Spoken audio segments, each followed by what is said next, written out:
ಈಗ ಬೆಂಗಳೂರಿನ ಇತರ ಸುದ್ದಿಗಳನ್ನು ಫಟಾಫಟ್ ಅಂತ ನೋಡೋಣ ಜಸ್ಟ್ 5 ನಲ್ಲಿ. ರಾಜ್ಯದಲ್ಲಿ ಸಾಮಾಜಿಕ, ಶೈಕ್ಷಣಿಕ ಮತ್ತು ಆರ್ಥಿಕ ಜಾತಿಗಣತಿ ನಡೆಯುತ್ತಿದೆ. ಇಂದು ಒಟ್ಟು 2,64,418 ಮನೆಗಳ ಸಮೀಕ್ಷೆ ಮಾಡಲಾಗಿದೆ.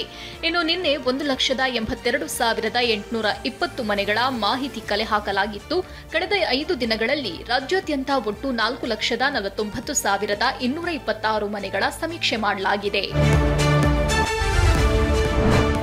ಬೆಂಗಳೂರಲ್ಲಿ ಜಾತಿಗಣತಿಯಲ್ಲಿ ಭಾಗಿಯಾಗದವರಿಗೆ ಶಾಕ್ ಕಾದಿದೆ. ಕರ್ತವ್ಯ ನಿರ್ವಹಿಸಲು ವಿಫಲರಾದ ಹಾಗೂ ತರಬೇತಿಗಳಿಗೆ ಗೈರಾದ ಅಧಿಕಾರಿಗಳ ವಿರುದ್ಧ ಕ್ರಮ ಕೈಗೊಳ್ಳಲು ಜಿಬಿಎ ಮುಖ್ಯ ಆಯುಕ್ತರಿಗೆ ಅಧಿಕಾರ ನೀಡಲಾಗಿದೆ. ನಿರ್ಲಕ್ಷ್ಯ ವಹಿಸಿದವರ ಮೇಲೆ ಕ್ರಮ, ಅಮಾನತಿಗೆ ಜಿಬಿಎ ಆಯುಕ್ತರಿಗೆ ಅಧಿಕಾರ ನೀಡಿದೆ. ಗ್ರೂಪ್ ಬಿ ಮತ್ತು ಸಿ ವೃಂದದ ನೌಕರರನ್ನ ನಿಯೋಜಿಸಿಕೊಳ್ಳಲು ಸರ್ಕಾರ ಅವಕಾಶ ನೀಡಿದೆ. ಮಲ್ಲೇಶ್ವರದ ದತ್ತಾತ್ರೇಯ ದೇವಾಲಯ ರಸ್ತೆಯಲ್ಲಿರೋ ಫರ್ನಿಚರ್ ಶಾಪ್ನಲ್ಲಿ ಅಗ್ನಿ ಅವಘಡ ಸಂಭವಿಸಿತ್ತು. ಬೆಂಕಿ ಕೆನ್ನಾಲಿಗೆಯಲ್ಲಿ ಲಕ್ಷಾಂತರ ಮೌಲ್ಯದ ಪೀಠೋಪಕರಣಗಳು ಹೊತ್ತಿ ಉರಿದಿದೆ. ಫರ್ನಿಚರ್ ಶಾಪ್ನ ಪಕ್ಕದ ಅಪಾರ್ಟ್ಮೆಂಟ್ಗೂ ಬೆಂಕಿ ವ್ಯಾಪಿಸಿತ್ತು. ಸ್ಥಳಕ್ಕೆ ಬಂದ ಅಗ್ನಿಶಾಮಕ ದಳ ಸಿಬ್ಬಂದಿ ಬೆಂಕಿ ನಂದಿಸಿದ್ದಾರೆ.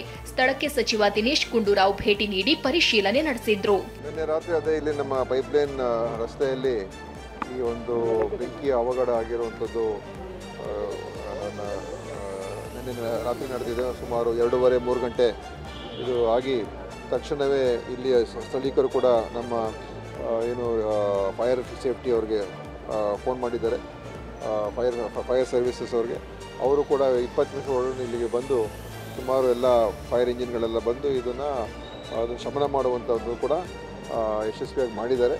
ಯಾವುದೇ ಒಂದು ಪ್ರಾಣಹಾನಿ ಏನಾಗಿಲ್ಲ. ಆದರೆ ಸಾಕಷ್ಟು ಆ ಒಂದು ಫ್ಯಾಕ್ಟ್ರಿ ಥರ ಅಂದರೆ ಎಲ್ಲ ಮರದ ಒಂದು ಪದಾರ್ಥಗಳನ್ನು ಮಾಡ್ತಕ್ಕಂಥ ಒಂದು ಫ್ಯಾಕ್ಟ್ರಿ ಥರ ಅಲ್ಲಿದೆ. ಅಲ್ಲಿ ಇದು ನಡೆದಿದೆ. ಅದರಿಂದ ಅಲ್ಲಿ ಸಾಕಷ್ಟು ಸಾಮಾನುಗಳೆಲ್ಲ ಅದು ಸುಟ್ಟೋಗಿದೆ. ನಗರದಲ್ಲಿ ಪ್ಲಾಸ್ಟಿಕ್ ಹಾವಳಿಗೆ ಬ್ರೇಕ್ ಹಾಕಲು ಜಿಬಿಎ ಅಧಿಕಾರಿಗಳು ಮುಂದಾಗಿದ್ದಾರೆ. ಚಾಮರಾಜಪೇಟೆಯ ಟಿಪ್ಪು ನಗರದ ಪರ್ಲ್ ಪಾಲಿಫಿಲಂ ಮ್ಯಾನುಫ್ಯಾಕ್ಚರ್ ಕಂಪನಿ ಮೇಲೆ ಬಿಎಸ್ಡಬ್ಲ್ಯೂಎಂಎಲ್ ಅಧಿಕಾರಿಗಳು ದಾಳಿ ನಡೆಸಿದ್ರು. ಏಕಬಳಕೆ ಪ್ಲಾಸ್ಟಿಕ್ ಅನ್ನ ಅಧಿಕಾರಿಗಳು ವಶಕ್ಕೆ ಪಡೆದಿದ್ದಾರೆ. ಕಾರ್ಯಾಚರಣೆಯಲ್ಲಿ ಮಾಲಿನ್ಯ ನಿಯಂತ್ರಣ ಮಂಡಳಿಯ ಅಧಿಕಾರಿಗಳು ಸಾಥ್ ನೀಡಿದ್ರು.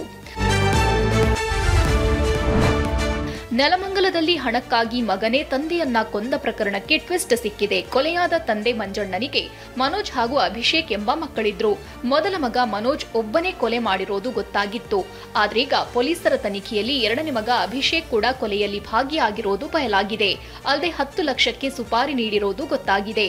ಅಭಿಷೇಕ್ ನನ್ನ ಬಂಧಿಸಿದ್ದು ಮನೋಜ್ಗಾಗಿ ಶೋಧ ನಡೀತಿದೆ.